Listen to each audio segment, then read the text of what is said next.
नवकार महामंत्र कहता है, स्वयं पर विश्वास करो, स्वयं की यात्रा शुरू करो। दुश्मन बाहर नहीं है, दुश्मन भीतर है।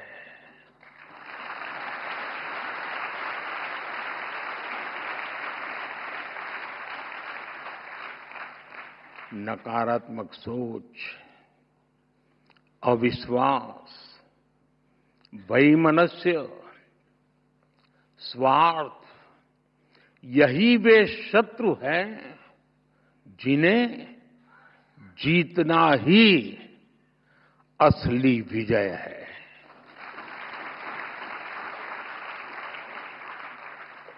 और यही कारण है कि जैन धर्म हमें बाहरी दुनिया नहीं, खुद को जीतने की प्रेरणा देता है।